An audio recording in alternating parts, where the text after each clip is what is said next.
Cinema అయిన మహా Maruti talkies cinema ముచ్చట్లకు స్వాగతం. నేను మిస్టర్ బీన్. మాట సూటిగా ఉంటుంది, మ్యాటర్ క్లియర్ గా ఉంటుంది. విడ్ టాకీస్ రాజా. అప్పుడు మ్యాటర్ లో కూడా ప్రభాస్ తో బాహుబలి సినిమా చేయడం అయిపోయిన తర్వాత రాజమౌళి మహేష్ బాబుని తన బాహుబలిగా ఎంచుకోనున్నాడు అనే వార్త వినడానికి ఎంత కమ్మగా ఉంది. అంటే రాజమౌళి మహేష్ బాబుతో బాహుబలి మళ్ళీ తీస్తాడని కాదు, మహేష్ బాబుతో ఓ దుమ్ములేపే సినిమా తీసే అవకాశం ఉంది అని చెప్పడం అనమాట. రాస కోసం వాడేశారు, క్షమించేయండి. ఇక స్ట్రైట్ గా పాయింట్ లోకి వచ్చేస్తే బాహుబలి తర్వాత రాజమౌళి మహేష్ బాబుతో సినిమా చేసే విధంగా కొన్ని ప్రయత్నాలు జరుగుతున్నాయి. దానికోసం ఒక ప్రముఖ నిర్మాణ సంస్థ కంకణం కట్టుకుందని ఆ సంస్థ ప్రతినిధులు దీన్ని ఎట్లయినా సరే కార్యరూపంలోకి తీసుకురావాలని విశ్వ ప్రయత్నాలు చేస్తున్నారని ఇండస్ట్రీలో వినబడుతుంది. ఈ వార్త వినటానికి చాలా కమ్మగా ఉంది. ఈ విషయంలో నిజం లేదు అని ఎవరు చెప్పకుండా ఉంటే చాలా బాగుంటుంది అనిపిస్తుంది. ఎందుకంటే ఈ కాంబినేషన్ పడాలి, పడితేనే తెలుగు సినిమా దమ్మేంటి అనేది ప్రపంచానికి తెలుసుద్ది. ఈగ సినిమాతో రాజమౌళి ప్రపంచానికి తెలుగు సినిమాల్లో పనిచేసే వాళ్ళ దగ్గర ఉన్న టాలెంట్ కెపాసిటీ అంటూ చూపించాడు. రేపు బాహుబలితో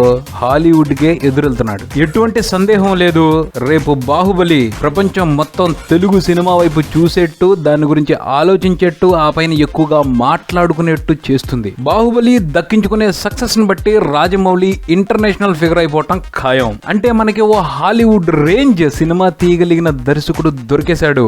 ఇక హాలీవుడ్ లో ఉన్న హీరోలకి సమాధానం చెప్పగలిగే హీరో కావాలి. మన ఇండస్ట్రీలో చాలా మంది ఉన్నారు, కానీ వాళ్ళందరినీ నిలబెడితే ముందు వరుసలో నిలబడేది మహేష్ బాబు. మన మహేష్ బాబులో హాలీవుడ్ హీరో అనిపించుకోదగ్గ అన్ని క్వాలిటీస్ ఉన్నాయి. కొంచెం ఎక్కువ చెప్తున్నాం అనిపించుకోకపోతే వాళ్ళకంటే రవ్వంత ఎక్కువే ఉన్నాయని గర్వపడొచ్చు. అలాంటి పరిస్థితుల్లో వీళ్ళిద్దరూ కలిసి ఓ సినిమా చేస్తే ఆ రేంజ్ ని ఆలోచించుకోండి, టాప్ లేచిపోద్ది. తెలుగు సినిమా గురించి ప్రపంచం మాట్లాడుకుంటూనే ఉంటుంది. తెలుగు సినిమా సత్తా ప్రపంచానికి తెలియటం కోసం, తెలుగు సినిమా మార్కెట్ దశ దిశలా వ్యాపింప చేయడం కోసం ఈ కాంబినేషన్ తప్పకుండా ఉపయోగపడుద్ది. సో వీళ్ళిద్దరిని కలపాలని ప్రయత్నిస్తున్న వాళ్ళు ఎట్టి పరిస్థితుల్లో వెనక్కి తగ్గకుండా వీళ్ళని కలపాలి. ఈ కాంబినేషన్ లో ఒక సినిమాని అతి త్వరలో తీసుకురావాలని కోరుకుందాం. ఇది బుల్టన్, మరో బుల్టన్ తో మళ్ళీ కలుద్దాం. Keep watching Maruti talkies. For me mister Bean talkies Raja. Thank you.